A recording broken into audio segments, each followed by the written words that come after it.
బీఆర్ఎస్తో పొత్తు ఉండదు, తెలంగాణ ప్రజలకు ఆ పార్టీ అవసరం లేదు, ఎన్నికల షెడ్యూల్ కంటే ముందే విజయ సంకల్ప యాత్ర పూర్తి చేస్తామని చెప్పేసి కేంద్ర మంత్రి కిషన్ రెడ్డి అంటున్నాడు.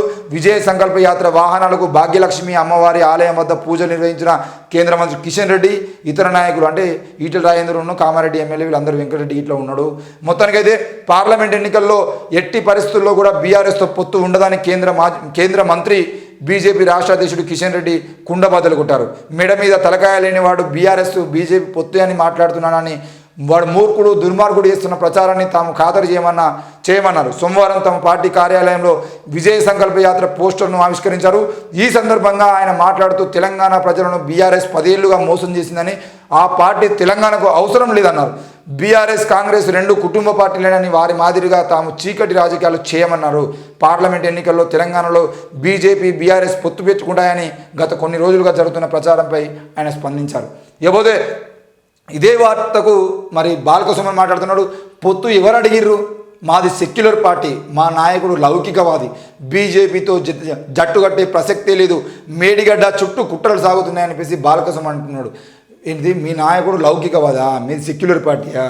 ఏ సెక్యులర్ పార్టీ నాకు అర్థం కాదు. సెక్యులర్ పార్టీకి ఉండేటువంటి ఒక్క అర్హత నా బీఆర్ఎస్ పార్టీకి ఉన్నదా? ఈరోజు మీరు ప్రజల్ని మభ్యపెట్టేటువంటి పార్టీ ఏదైనా ఉన్నదంటే అది బీఆర్ఎస్ పార్టీ కావచ్చు. కానీ ఆ ప్రజల్ని సెంటిమెంట్తో డైలాగులు ఒకటి సెంటిమెంట్తో వాళ్ళకి అన్యాయం చేసినటువంటి పార్టీ ఏదైనా ఉందంటే బీఆర్ఎస్ పార్టీ కావచ్చు. కానీ ఎట్టి పరిస్థితుల్లో అది సెక్యులర్ పార్టీ కాదు.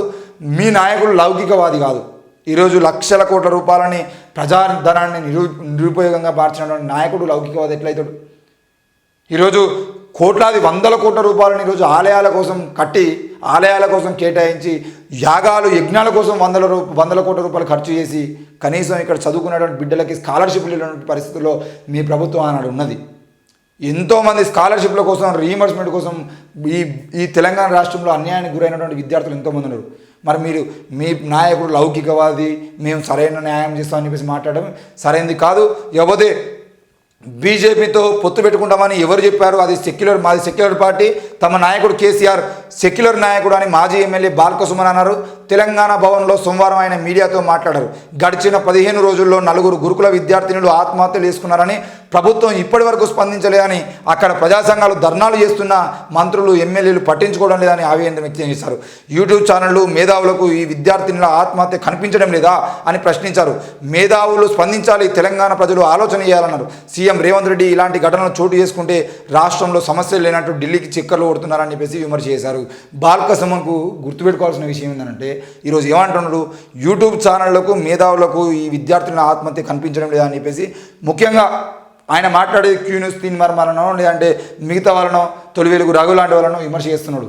నువ్వు గుర్తుపెట్టుకోవాల్సిన విషయం ఏంటంటే, నువ్వు ఉపయోగించుకున్నటువంటి ఎమ్మెల్యే పదవికి నువ్వు ఉపయోగించుకున్నటువంటి రిజర్వేషన్ ఏదైతే ఉందో అది ఎస్సీ రిజర్వేషన్.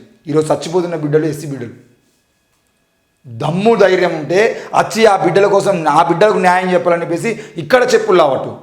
భవ్య వైష్ణవి తల్లిదండ్రుల దగ్గరికి వచ్చి ఆ బిడ్డలు బీసీ బిడ్డలకు అన్యాయం జరిగిందని చెప్పేసి, ఆ రజక బిడ్డకి, ఒక చాకలి బిడ్డకి, ఒక యాదవ బిడ్డకి అన్యాయం జరిగిందని చెప్పేసి వాళ్ళ తరఫున కొట్లాడేటువంటి ప్రయత్నం చేయి. లేదంటే ఇమాంపేట గురుకులంలో చచ్చిపోయినటువంటి 2 ఎస్సీ బిడ్డలకి అన్యాయం జరిగింది, న్యాయం కావాలని చెప్పేసి నీకు దమ్ముంటే ఇక్కడికి వచ్చి నీ ముఖ్యమంత్రి, మాజీ ముఖ్యమంత్రి నీ దొర కేసీఆర్కు అన్యాయం జరిగిందని చెప్పేసి చెప్పులు వాడినటువంటి నీవు, రేవంత్ రెడ్డి మీ దొరను ఏదో అన్నా అని చెప్పేసి చెప్పులు వాడినటువంటి మీరు ఈరోజు దళిత బిడ్డలు చచ్చిపోతా ఉంటే దళిత రిజర్వేషన్ మీద ఎమ్మెల్యేలుగా ఎదిగి, దళిత రిజర్వేషన్ ఉపయోగించుకొని ఈరోజు మీరు నాయకులుగా ఎదిగి, దళిత రిజర్వేషన్ ఉపయోగించుకొని మీరు ఈరోజు కుర్చీల్లో కూర్చొని మాట్లాడుతున్నటువంటి మీరు మరి దళితులకు అన్యాయం జరుగుతుంటే, దళిత బిడ్డలు ఆత్మహత్య తీసుకొని చచ్చిపోతూ ఉంటే ఆ ఆత్మహత్యల కారణం ఏంది, ఆత్మహత్యల నివారణకు మార్గం ఏంది అని చెప్పేసి సూచించకుండా కేసీఆర్ను తిడితేనేమో నీ కోపం వచ్చి చెప్పుల్లో వాటినాం, రండా అనే బూతులు మాట్లాడితే దాని గురించి మాట్లాడినావు.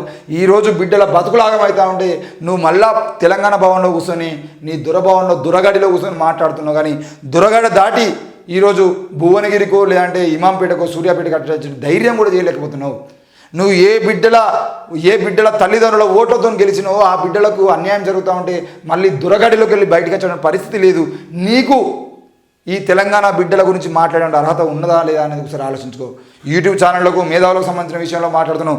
ఇది ఈరోజు ఆ మేధావులే, ఏ కదిరకృష్ణ నాయకులు లాంటివి ఉన్నారో వాళ్ళు తయారు చేసుకుంటున్న నాయకులే ఈరోజు వాసు యాదవ్ లాంటి వాళ్ళు ఆ భవ్య వైష్ణవి కోసం పోరాటం చేస్తున్నారు.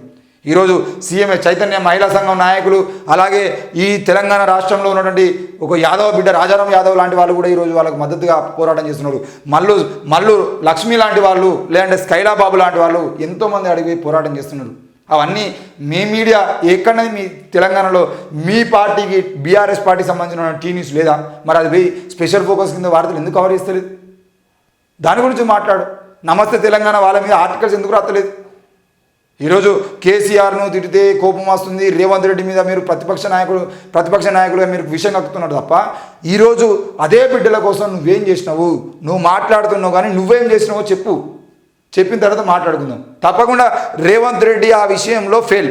రేవంత్ రెడ్డి ప్రభుత్వం కావాలనే స్పందిస్తలేదు, కావాలనే ఈ కుట్రలన్నింటినీ చేసి ఈ బిడ్డలు చచ్చిపోతున్నా కూడా పట్టించుకోకుండా మనందరినీ డైవర్ట్ చేసి ఆ బిడ్డల ఇష్యూల మీద మనల్ని పెట్టేటువంటి ప్రయత్నం చేస్తున్నారు. అందుకే వాళ్ళు స్పందించట్లేదు. ఎందుకనంటే ఎన్నికలకు ముందు ఈ బిడ్డల గురించి మాట్లాడుకుంటూ రేవంత్ రెడ్డి ప్రభుత్వం 6 గ్యారెంటీల గురించి ఎవరు మాట్లాడదని చెప్పేసి ఈరోజు బాల్కసుమను ప్రెస్ మీట్ పెట్టి కూడా 6 గ్యారెంటీల గురించి మాట్లాడకుండా బిడ్డల గురించి మాట్లాడుతున్నాడంటే ఆ విధంగా మనం డైవర్ట్ చేసే ప్రయత్నం జరుగుతున్నది. కానీ ఆ బిడ్డలకు న్యాయం కోసం పోరాటం చేయాల్సింది ఎవరు? నువ్వు కాదా? ప్రవళిక ఆత్మహత్య చేసుకున్నప్పుడు రేవంత్ రెడ్డి వచ్చి కూర్చున్నాడా? రేవంత్ రెడ్డి నాయకులు వచ్చాడ కూర్చున్నారు. వాళ్ళ కుటుంబాన్ని కలవడం కోసం రాహుల్ గాంధీ కూడా ప్రయత్నం చేసిండు. మరి ఈరోజు ఈ కుటుంబాలను కలవడం కోసం నువ్వెందుకు ప్రయత్నం చేస్తాడు? నువ్వెందుకు కేసీఆర్ కానీ కేటీఆర్ కానీ హరీష్ రావు కానీ కవిత కానీ ఈరోజు ఆ బిడ్డల కోసం ఎందుకు రావట్లేదు? దాని గురించి మాట్లాడు.